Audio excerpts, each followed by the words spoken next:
Alright, so here I am back again. We're working on getting the sides attached to the top, and kind of got my camera set up, but what I've done is I've got the first half done, just the top here. I finished that up yesterday. I've kept this clamp on because I'm going to be moving the bottom part down here, and I don't want this to flex or get loose. It should be fine. It should be really good because these are, you know, they're glued in strong, so it's not a big deal. But here on the butt end, I kind of zoom in on my clamp here. I've got this clamp that's holding this in place. That's already been glued, but I don't want the tension from the sides potentially ripping that off until I get them completely in. You have to have the strength of the tentalones all the way around in order to really keep that. And I will probably keep this on here until I've got the linings on to be able to attach the back, just to be sure. My glue is hot, and so what I've done is I've got a caul on the outside and a caul on the inside here. Some wax paper in between the caul and the outside. That's so that if I have any glue squeeze out, I don't glue the caul to the end of the guitar, because that's not very fun to get off of there. So what I'm going to be doing is I'm going to be adding glue to the inside of this joint. I need a pretty liberal slathering, I think. And then I'm going to use, I've got a couple of clamps laid out over here ready to hold that in place. So, and like I said, I believe my glue is at temperature. So I'm going to remove it from the glue pot because this is going to be pretty quick. I'll put it back in before I start doing tentalones.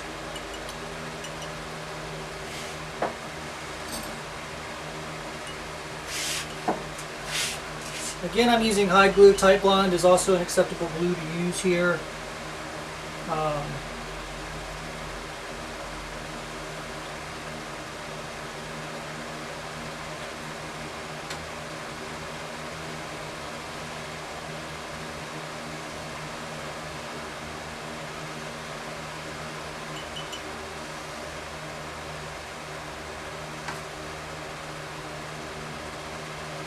You want good coverage. You don't want this to come apart. And we are going to be putting an end graft, so there will be some adjustment, but put that in there.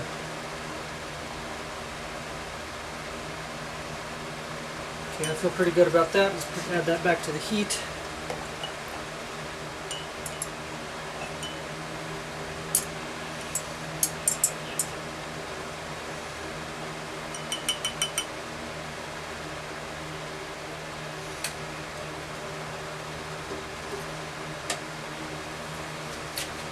Now I'm going to very carefully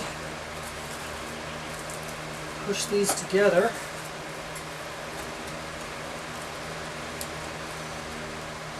Grab my clamp.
very carefully lift this up just a little so that it actually clamps down in the right spot.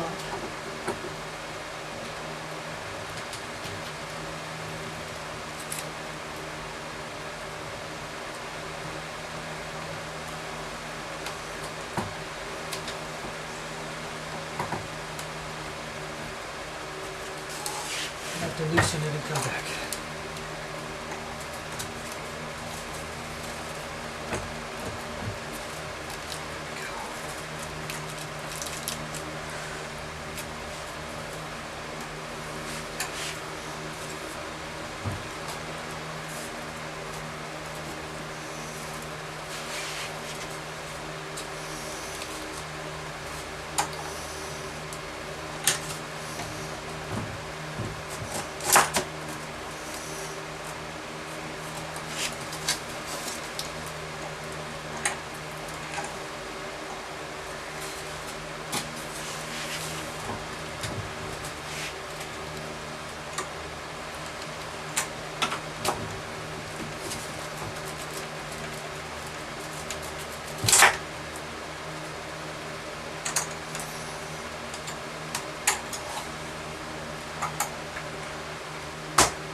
Right. Once you've got the sides in the right place with your outline, make sure you're good and clamped down. I'm going to add a second clamp to the bottom here.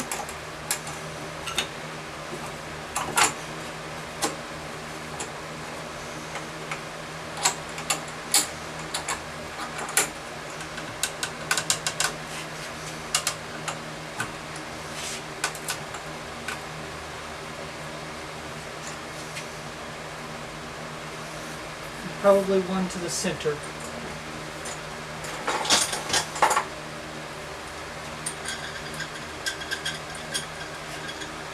Just to make sure that everything stays where it's supposed to stay. Oh, it's not going to work on me that way.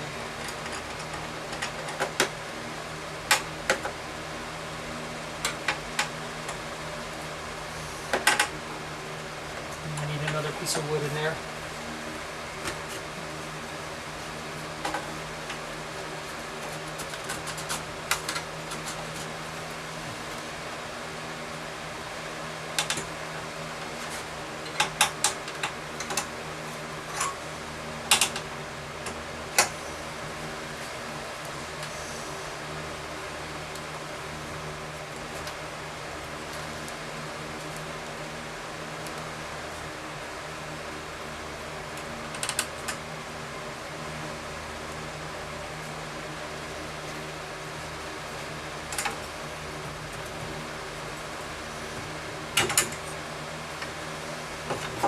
I don't like that one there. Can add it in a minute.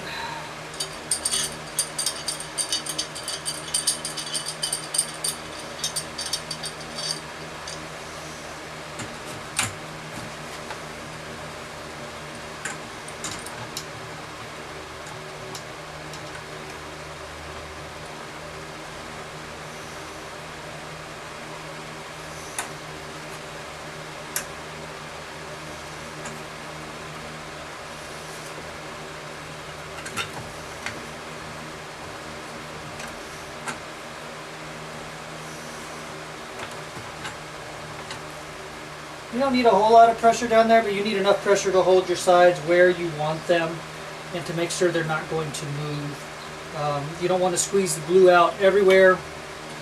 Again, this is not crazy pressure. This is pressure just making sure that my sides are being held to that end block. And I needed a couple at the top and a couple at the bottom. So that's what I've got going on here. Now, I'm going to go ahead and begin putting tentalones around the edges. Now, because of my call here, I'm not going to be able to go all the way around yet, but I can get most of them done and you'll see the process, which was exactly the same as the process on the other end. So, let's see, did I zoom out? I need to zoom out a little bit. And what I'll do is I'll just adjust my angle over here And flip this around so that you can see it better.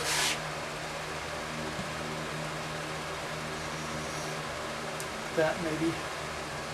Yeah.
Okay.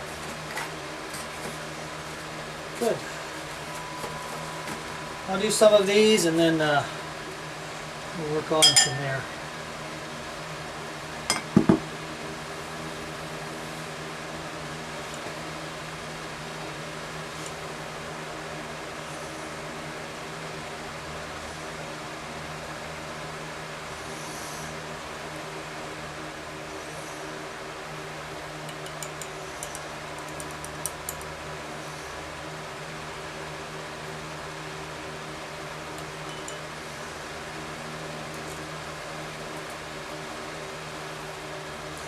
I'm just applying a little glue to the tentalone, and I'm adding it in. Now there are various methods of this. I like to leave a little space between them. Another version of this is to line them all together, no spaces in between. That works just as well. I've done that before. This is my attempt at saving a little bit of weight on the instrument. And I think it may not be as strong, but I think it continues to add a little bit of flexibility to the top.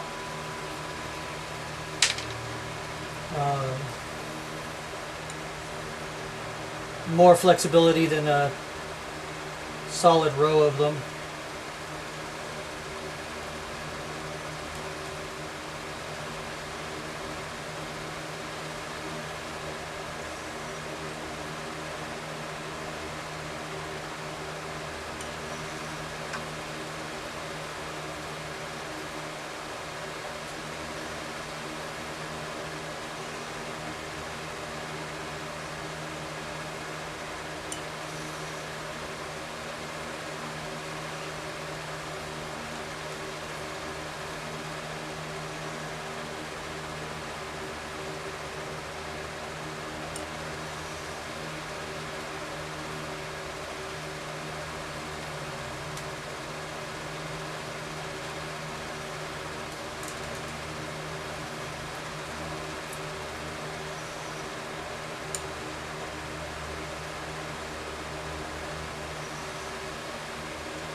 If you're using a kerf lining, you can apply glue either to the lining itself or to the corner that you're putting the lining in. You just have to mark and measure the lining and make sure that you've got it all the way down. And then, in some manner, hold it in there. This type of glue tends to pull the piece towards each other, so as it dries, the piece comes together more solidly, which is another reason why I like it. So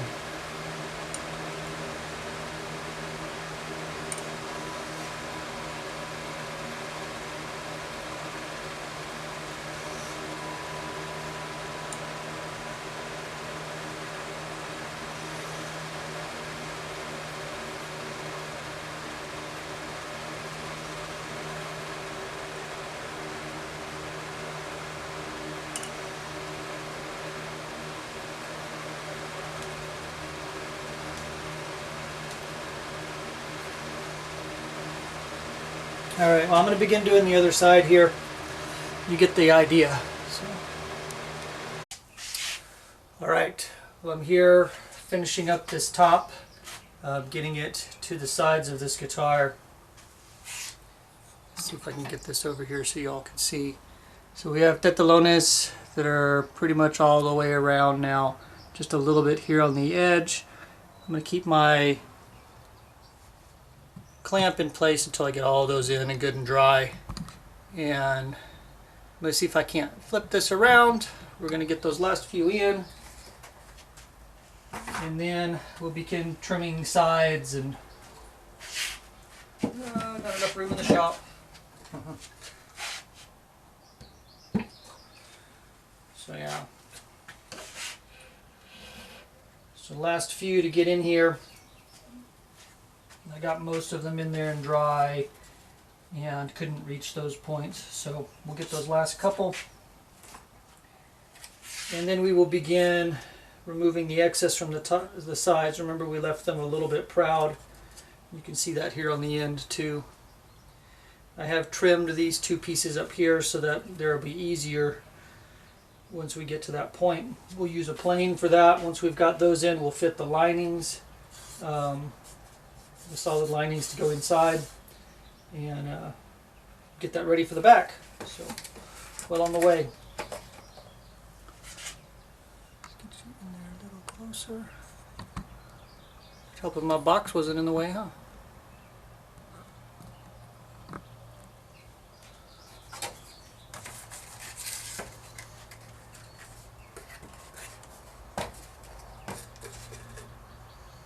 Some more I can use you.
that part's done for now.